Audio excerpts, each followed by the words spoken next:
Depuis Dakar, je vous raconte comment le Sénégal a progressivement basculé dans la dictature, le tout avec le soutien de la France, d'Emmanuel Macron. Le Sénégal vit aujourd'hui une véritable dérive autoritaire. Pourtant, en 2012, quand l'opposant Macky Sall a été élu à la présidence de la République, un vent d'espoir a soufflé sur la plus vieille démocratie d'Afrique de l'Ouest. Mais petit à petit, le régime de Macky Sall s'est raidi. Il a embastillé des opposants, réprimé les manifestations dans le sang et réduit l'espace des libertés publiques.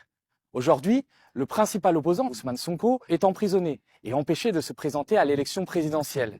Une élection présidentielle qui, normalement, devait se tenir le 25 février prochain, c'est-à-dire dans quelques jours. Macky Sall, sous la pression populaire, avait renoncé à se présenter pour un troisième mandat. Il avait néanmoins assuré ses arrières en adoubant Sopoula, son premier ministre, Amadouba. Mais le problème, c'est qu'Amadouba est très impopulaire et n'avait quasiment aucune chance d'être élu. Macky Sall a donc pris une décision radicale, une décision que beaucoup qualifient de dictatoriale. Il a purement et simplement reporté les élections.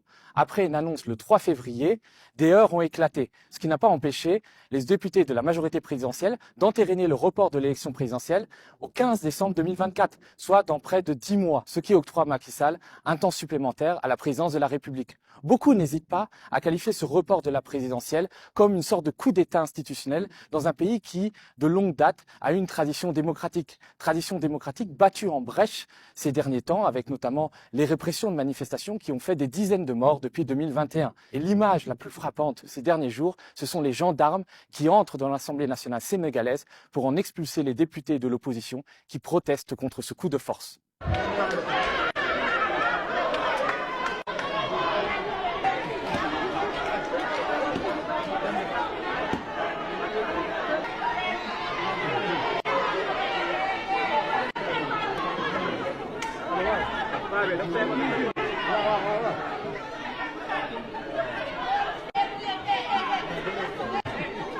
Le coup de force de Macky Sall s'est fait avec la complicité du président français Emmanuel Macron, qui a toujours soutenu le président sénégalais. Paris s'est simplement fendu d'un timide communiqué appelant le Sénégal à fixer un nouveau calendrier électoral. On attend toujours qu'Emmanuel Macron traite Macky Sall de putschiste, comme il l'a fait avec Assimi Goïta au Mali ou Abdourahmane Tiani au Niger. Mais ici, la France soutient bec et ongles le régime de Macky Sall. En novembre 2023, Emmanuel Macron a nommé Macky Sall comme envoyé spécial du Pacte de Paris pour la planète et les peuples. À cette occasion, le président français n'a pas tari d'éloges vis-à-vis de son homologue sénégalais.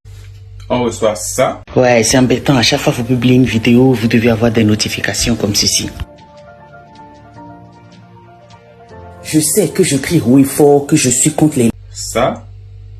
Les sanctions commencent à pleuvoir. On me menace de me bannir du programme de monétisation TikTok pour avoir publié cette vidéo. Tu as sûrement entendu parler de ce qui se passe au Congo. Et si ce n'est pas le cas, je t'invite à aller te renseigner parce que à l'heure... Et ça encore. Ouais, t'as bien lu, hein. T'as très bien lu. Aujourd'hui, j'ai envie de dénoncer en fait cette inégalité qu'on reçoit sur les réseaux sociaux, surtout quand on est une femme et qu'on est noir.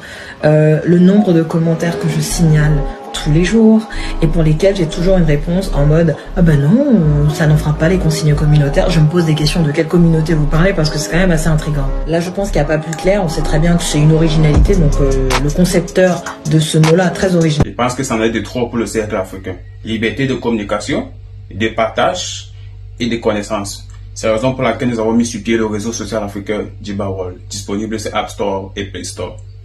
On écoute. Dans quelques mois, le président Macky Sall terminera son second mandat. Et je veux vraiment saluer son courage, son engagement et l'exemplarité qu'il porte sur le continent africain, puisqu'il a décidé que la démocratie s'exercerait comme elle doit s'exercer et qu'il y aurait donc des compétiteurs, ils sont multiples, je crois pouvoir le dire, qui vont animer la vie démocratique du Sénégal. Ce faisant, il montre qu'il n'y a pas de fatalité.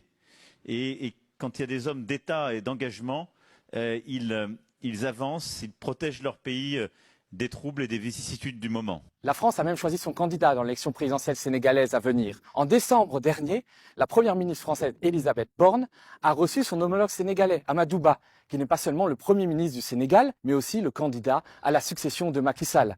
À cette occasion, la France a décaissé un prêt au Sénégal de 150 millions d'euros pour faire face aux conséquences de la guerre en Ukraine et aux conséquences de la pandémie de Covid. Mais ce n'est pas tout.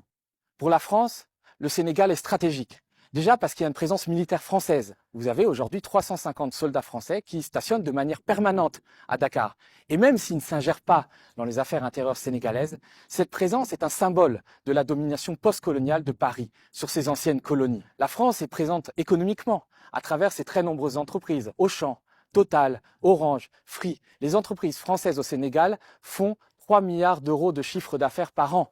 C'est énorme. Même des entreprises de communication s'en mettent plein les poches au Sénégal. L'agence française Concerto aide par exemple le candidat Amadou Ba à préparer sa campagne présidentielle. Cette même agence Concerto a travaillé pour le Quai d'Orsay dans la guerre informationnelle qu'il a opposée aux Russes. Évidemment, Paris préfère la stabilité au Sénégal, quitte à fermer les yeux sur les violations des droits de l'homme et la répression des manifestations. D'ailleurs, la France peut être considérée comme complice de la répression des manifestations au Sénégal. Paris livre du matériel militaire et sécuritaire au régime du Macky Sall, comme des blindés fabriqués par la société française Arcus ou des grenades de désencerclement fabriquées par la société tout aussi française Alcetex. C'est même des grenades de désencerclement qui ont été utilisées pendant la répression des Gilets jaunes et qui ont été ciblés pour leur dangerosité. Les réseaux France-africains de la vieille France-Afrique sont aussi très implantés au Sénégal. En 2022, via des intermédiaires israéliens, le régime de Macky Sall a acheté pour 77 millions d'euros d'armes à un marchand d'armes bien introduit dans les réseaux de la France-Afrique.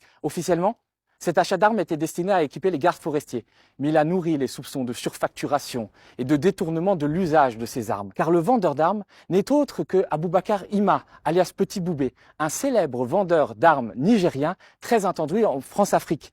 Il est notamment proche de la femme d'affaires Pascal Génin-Pérez. Alors dit comme ça, le nom de Pascal Pérez ne vous dit peut-être rien. Mais cette femme d'affaires très puissante est très introduite auprès de nombreux chefs d'État de la sous-région. Et elle a à son actif un petit service qu'elle a rendu à la Macronie. Lorsque Alexandre Benalla a été mise en garde à vue, c'est elle qui, à la sortie de la garde à vue d'Alexandre Benalla, l'a hébergé ainsi que toute la famille. Elle aurait, selon des sources, joué un rôle dans la disparition du coffre que possédait Alexandre Benalla et qui aurait contenu des documents suspects pour la Macronie. D'ailleurs, un ami d'Alexandre Benalla s'est installé au Sénégal. Il s'appelle Vincent Kraz. Il a été condamné à 2 ans de prison avec sursis dans la même affaire de violence policière qu'Alexandre Benalla pour des violences commises place de la Contrescarpe à Paris lors de la manifestation du 1er mai 2018. Vincent Kraz s'est réinstallé au Sénégal et tente de se reconvertir dans la sécurité. Il a notamment été employé par une société de sécurité dirigée par un sulfureux entrepreneur sénégalo-libanais. On voit que les réseaux de la France-Afrique sont toujours vivaces, y compris à Dakar. Et cela explique peut-être pourquoi la France soutient si fort le régime de Macky Sall, un régime qui décidément a les mains pleines de sang. On reçoit ça. Ouais, c'est embêtant. À chaque fois que vous publiez une vidéo, vous devez avoir des notifications comme ceci. Je sais que je crie oui fort, que je suis contre les... Ça. Les sanctions commencent à pleuvoir. On me menace de me bannir du programme de monétisation TikTok pour avoir publié cette vidéo. Tu as sûrement entendu parler de ce qui se passe au Congo. Et si ce n'est pas le cas, je t'invite à aller te renseigner parce que à l'heure... Et ça encore. Ouais, t'as bien lu, hein.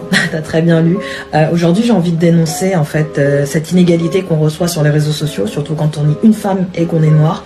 Le nombre de commentaires que je signale tous les jours et pour lesquels j'ai toujours une réponse en mode « Ah ben non, ça n'enfreint pas les consignes communautaires ». Je me pose des questions de quelle communauté vous parlez parce que c'est quand même assez intriguant. Là, je pense qu'il n'y a pas plus clair. On sait très bien que c'est une originalité, donc le concepteur de ce mot-là, très original. Je pense que ça en est de trop pour le cercle africain. Liberté de communication, de partage et de connaissances. C'est la raison pour laquelle nous avons mis sur pied le réseau social africain Djiba World, disponible sur App Store et Play Store.